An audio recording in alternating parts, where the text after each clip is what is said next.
So good afternoon, everybody, and welcome to our third Tuesday at 3 webcast series event for February, Cybersecurity, 3 Questions and Shared Responsibility. I'm Alan Falcon, CEO of Cumulus Global. I want to thank you for joining us here today on the live session, or if you happen to be watching this webinar recorded on demand. Before we get into the live session and the content a little bit, a little background or a little housekeeping information here. The audio is muted to prevent background noise from distracting us. So please use the questions window at any time. There's an icon at the top or right-hand side of your screen. This lets me track to make sure we've got all the questions answered before we end today. And if it's something that is more one-on-one specific, I'll have your contact information. We can reach out after the session as well. Feel free to ask at any point during the session, and we have plenty of time for Q&A at the end. This session, as with all of our webcasts, are being recorded. We generally work to get them processed and posted within 24 hours. We will send you an email, a thank you email with a link. Feel free to share with coworkers or acquaintances if you think they would find the information valuable. This webcast, our third Tuesday at 3 series, is just one of many resources we have on our website. Please feel free to take a moment and check out our Coffee and Clouds webcast series, our event calendar. We've got a number of recent blog posts over the last several weeks with some timely information about Google and Microsoft pricing, security issues and trends, as well as cloud strategies for small and mid-sized organizations. And we've recently published a couple of new ebooks. You can find them in the library as well. So why are we here today? We're here because surveys are showing that among small and mid-sized organizations, aside from cost, security is top of mind issue, particularly for organizations who are currently in the cloud and considering expanding their cloud presence. And why? Because the cost of being secure, or actually the cost of failing to be secure, is going up. Right now, the average cost to remediate after a successful cyber attack exceeds $500,000. And this survey was done of small, mid-size, and mid-market organizations. So the range was pretty broad, from about 120,000 up to about 1.2 million. For those of you here today, you're more apt to be in the 100,000 to 500,000 range, but it's still a pretty good chunk of money.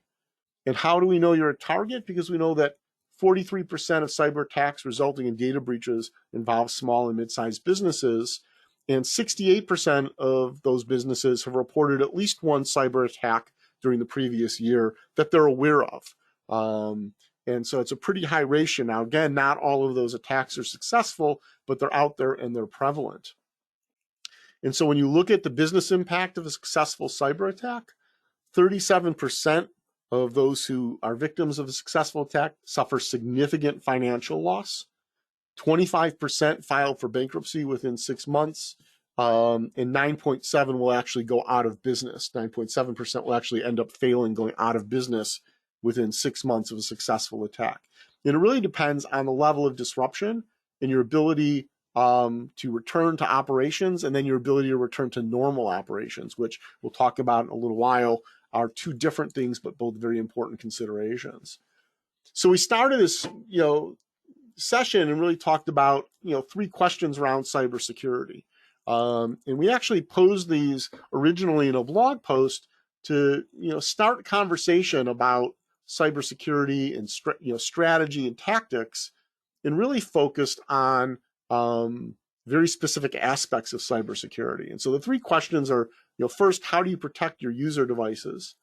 2, do you require multi-factor authentication for online services? And 3, do you perform backups of critical systems and data?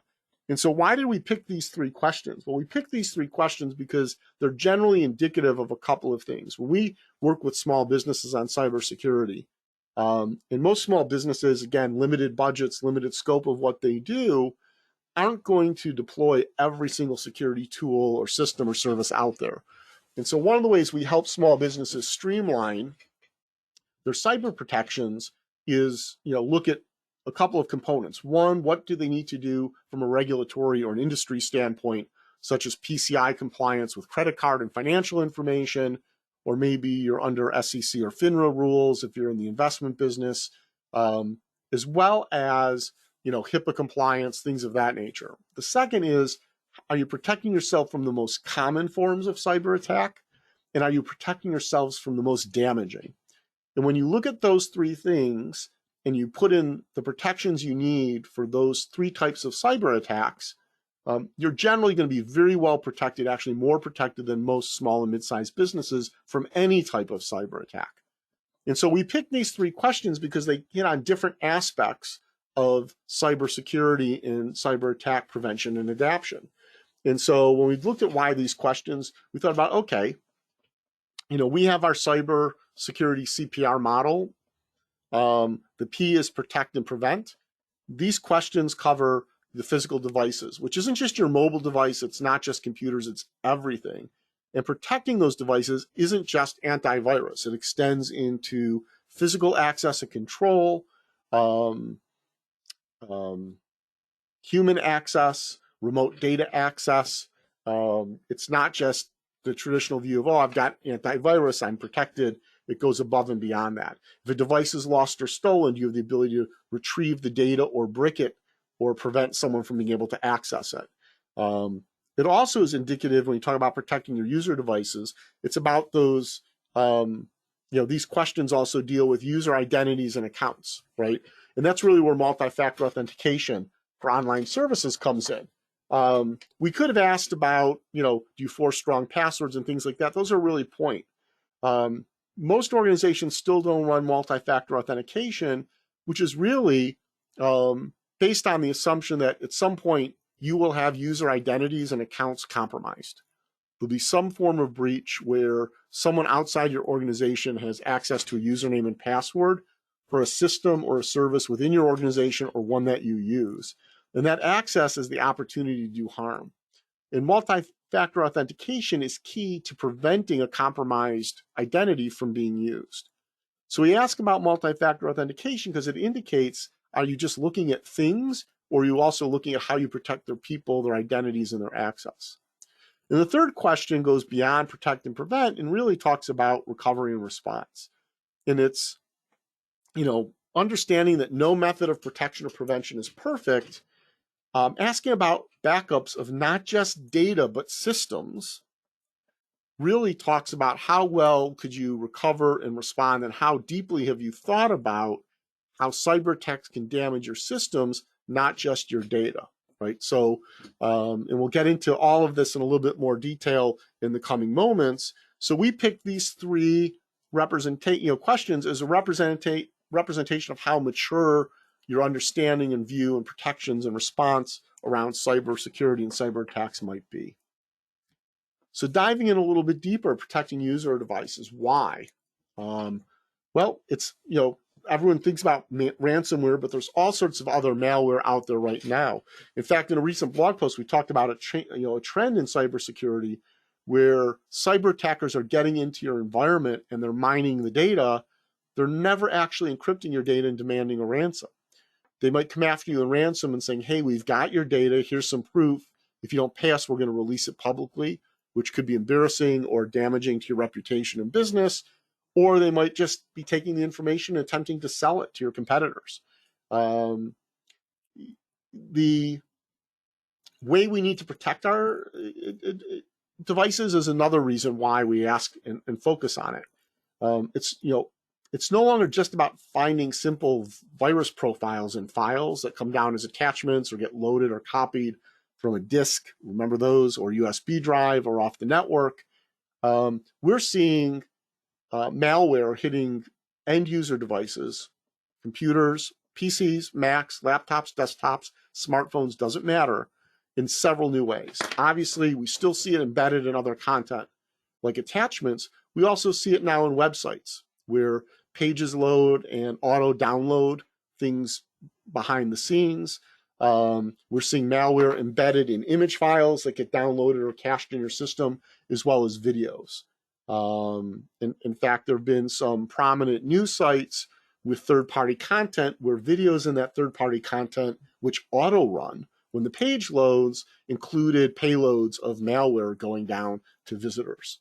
And with the prevalence of online file sharing, particularly sync and share services, we can now sync and share our problems with people outside or within and without outside our organizations much more easily. And so having a corrupted file or an infected file that's going to run malicious code on your workstate, get loaded onto your machine, you drop it into your My Documents folder on your Windows, off your Windows environment. That auto syncs, whether it's by Drive for desktop into Google Drive or OneDrive client into your 365 environment. That document is shared. Other people click and open. Other people might be syncing a shared file or share folder back down and auto spreading it that way. And so just as we saw, in the olden times, viruses and malware transiting on-premise file servers, we see them transiting cloud-based file systems and services as well. So how do we protect our user devices? We always start with user security awareness, education and training. That's part of our communication. Communicate and educate the C in our CPR model. It's important that users understand what the risks are and how their behaviors can hurt or help the situation. Endpoint protection just can't be your basic antivirus anymore. You need something next gen. By that, we mean something that looks at the behavior of files when they're saved, opened, copied, moved, etc. Anything that's not right should be halted, and ideally, and the better systems do this, can actually roll back to prevent the infection from starting or progressing. It includes not just your PCs and your laptops, as I talked about, mobile and endpoint device management. And again, this is the ability to remove data on a lost or stolen device or a device you suspect has been compromised. It's the ability to make a device useless. It's to know who's accessing that device. It's the separation of personal information and applications from those that the business is using and that belong to the business. The fourth way we can do this is taking really a step above endpoint protection to what's known as managed detection and response. This is where not only is inappropriate action or behavior or risk identified, but that data is collated and alerted through a security operations center with an incident response that can be sometimes automated and sometimes a human giving you a call saying, we think your system just got infected. Please do ABC or let us re-image and fix that system.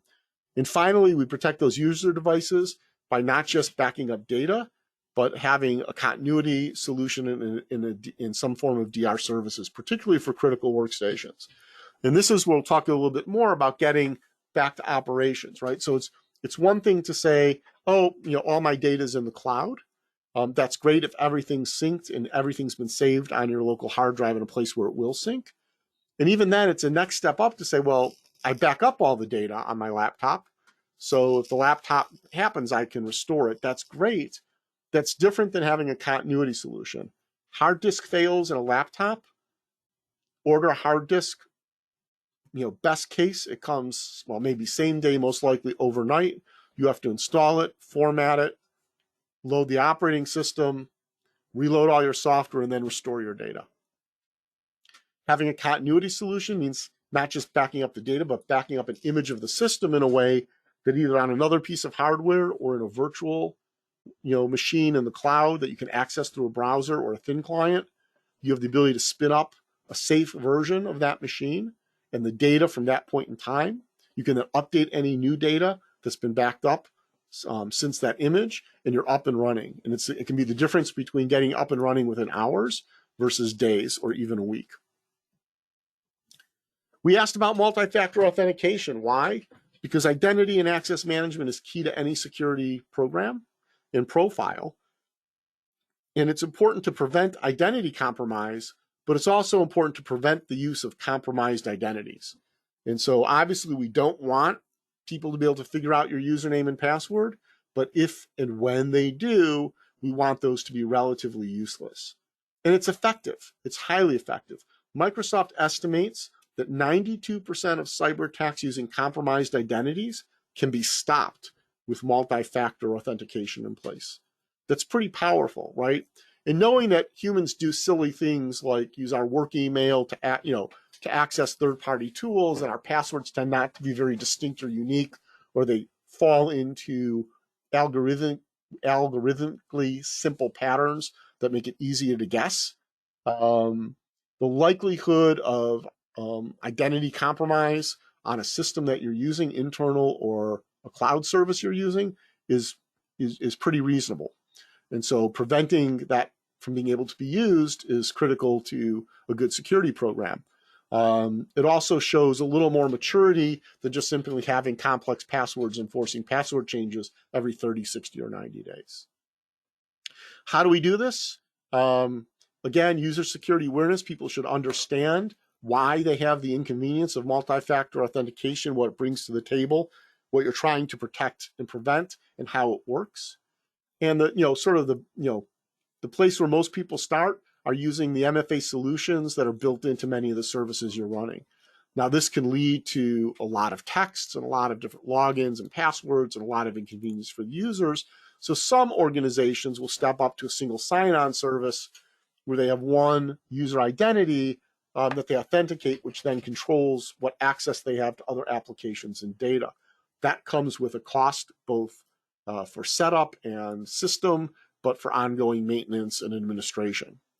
So when we think about multi-factor authentication, MFA, there's some different techniques. The good technique is those security questions or receiving a code by text to a mobile device or to a virtual phone that you can access from a mobile device or a computer. Better than that is using Authenticator app,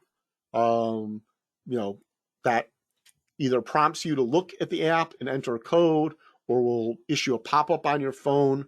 You have to be logged into the app to approve. The best is an authentication key, which works like an authentication app, except you have a physical key that gives you the code sequence that updates some 45 seconds, some every minute that you use. So it's a physical device that's separate from your mobile device, something that fits on a keychain that offers a higher level of security. We asked about backup systems and data. Why? As I mentioned earlier, no protection or prevention is perfect. And recovery is a process. And so when many people think about recovery, they'll think about what's my RTO, or return to operation time, which is by definition how quickly you can get your business back up and running. It doesn't necessarily mean you're actually running efficiently or effectively, or that your operations are normal. That takes longer, right? So you might be able to get your business up and running so you can answer the phone and answer emails and continue to work on contracts, etc. But normal operations means that not only are you able to answer the phone and do day-to-day tasks, but all of the data that's been damaged has been recovered, and that your historical information has been preserved or restored. Oftentimes, businesses will scramble to get back in operation to avoid revenue loss and reputation loss. That can be sometimes done in several days, sometimes a week. But getting back to normal operations can take weeks or months. And we all know that in business, time is money. And this is where the impact comes in. The longer it takes you to get back to return to operation, and as important, return to normal operation, the more the financial impact on your business. Revenue, cash flow, expenses, legal liabilities, all of it comes into play. Time's also your reputation. You have a cyber attack, you have a cyber incident, the longer it takes you to resolve it, the less customers and others in your industry will trust you. It can be very damaging. And an important thing about why we talk about backing up systems as well as the data is recovery on corrupt systems creates an opportunity for repeat attack and loss. And it really is not uncommon, particularly in small and mid-sized businesses. They're a victim of a ransomware attack. Maybe they pay the ransom. Maybe they restore from backup. They clean machines. They scan them. They take, what you think is reasonable precautions. And 6 weeks later, the same ransomware hits again, and they're back in the same boat because somewhere along the line they missed in the cleanup, right? So having backups of your systems, images of your systems, if you can identify when the attack occurred, you can back up an image to prior to the attack and restore faster to a clean system that you can then bring forward with the data. and any other updates that have occurred since that clean snapshot. So how do we do it? Business continuity and disaster recovery services. Again, not just backing up and being able to restore files, but being able to restore systems. And continuity is, we define it as, being able to return to operation and normal operations as quickly as possible. This often means having images of servers and key work and critical workstations that you can spin up either on alternate hardware on premise or in a cloud environment that's easily accessible and be up and running in hours, not days. You should be backing up data where it lives. This isn't just on your servers and on your user devices, it's in your cloud services as well. You should be backing up whatever's in Microsoft 365 and Google Workspace. If you're using Salesforce and HubSpot, that information should be backed up as well, just as you would any database running on a server in your environment. System snapshots, we talk about, I won't reiterate, but recovering those complete systems on the same or a new environment, and those continuity solutions that let you run in an alternate location, get you up and running quickly. And so those are the three questions. And those three questions are some of the questions we ask in our rapid security assessment. And I want to talk about this because we're doing this free of charge right now. And really, it's a very quick way. It's a survey that'll take you, 3, maybe 4 or 5 minutes to do. That's going to cover your level of server and client protection, email and cloud protection, DNS email protections, and how well you're aware of and protected against third-party breaches. And by completing the assessment, you answer some questions. We do some additional analysis and research on your domain identity. We'll give you a review of basic security services coverage, identifying gaps, your assessment of your ability to recover in the event of a successful attack, some analysis and opportunities to improve protections, recommendations on what technologies are best and how to leverage them. And as I mentioned earlier, through June of this year, we're doing this for free. We're waiving the fees we normally charge for the service. So it's something at the end of the session, I'll provide a short, tiny URL that can give you access. You can request the assessment. You fill out the form, we send you a link. You fill in the survey, we do our research. We generally get back to you within 48 hours with a report, and we'll schedule time at no charge to walk through the report and discuss our recommendations, which you can come to us for, or you can go elsewhere or do yourself. That's up to you. So now let's talk about shared responsibility, which is endemic to how clouds operate and often overlooked and misunderstood by those who use the cloud. And so we talk about shared responsibility. We'll start out with the cloud. We'll talk about you. We'll talk about your shared responsibility and how it all comes back to you in the end. Maybe it's not as shared as we thought it was. So when we look on the cloud angle, whether it's Microsoft 365, Google Cloud Platform, Google Workspace, AWS, we are paying for cloud infrastructure that gives us performance, availability, reliability, and security. They also provide protections. They provide continuity. These organizations build complex infrastructure environments with lots of redundancy and tons of security to ensure that their clouds run with little or no disruption.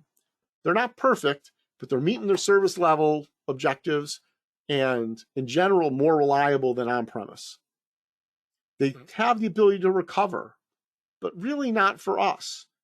When Google and Microsoft talk about their recovery ability for Microsoft 365 or Google Workspace, they're talking about their ability to restore service without a loss of failure due to hardware, network, or other issues.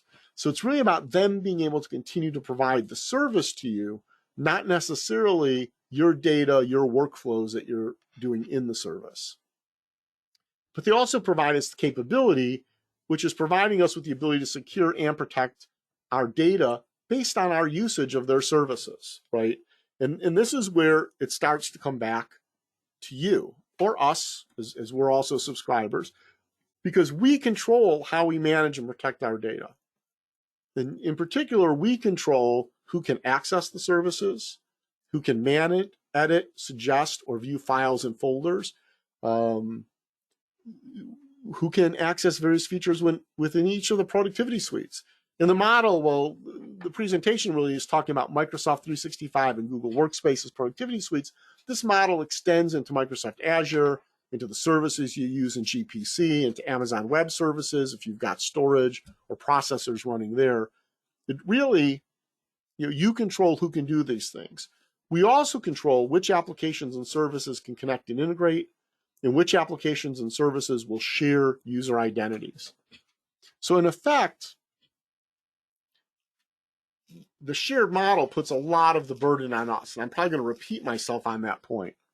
So we look at shared responsibility. Microsoft, Google, Amazon, in fact, pretty much every web provider uses a shared responsibility model for security and data protection. The model defines which aspects of the cloud service, security and data protection are your responsibility, and which are the responsibilities of the service provider.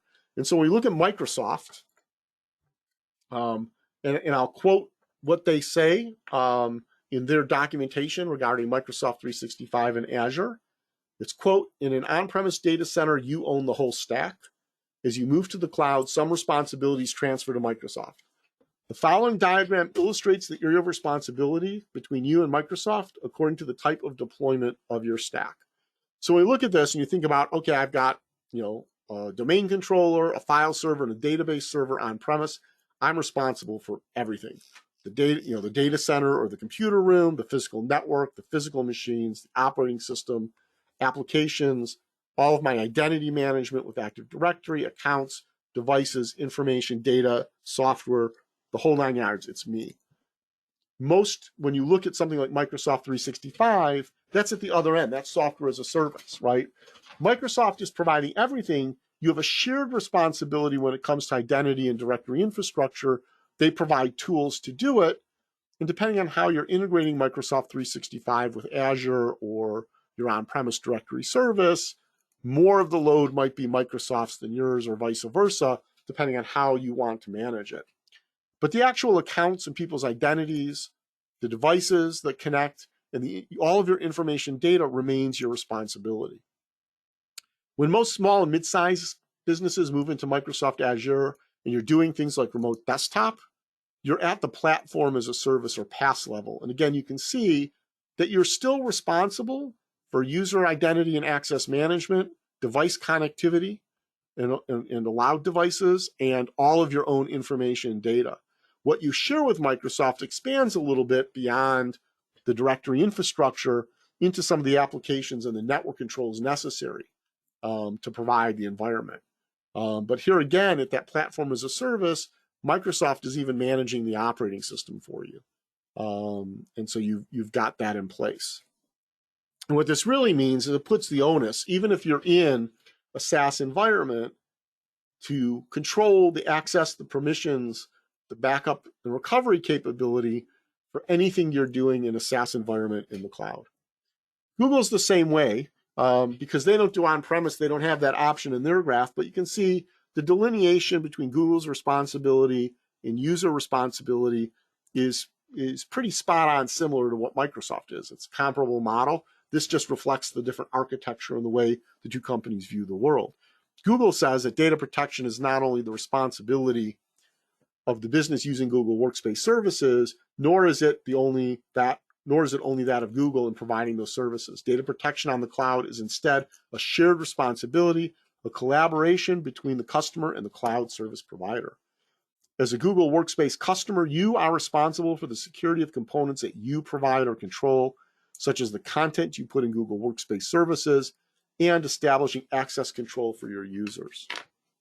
And so this really does, in fact, put the onus on you from a security and data management and data protection standpoint.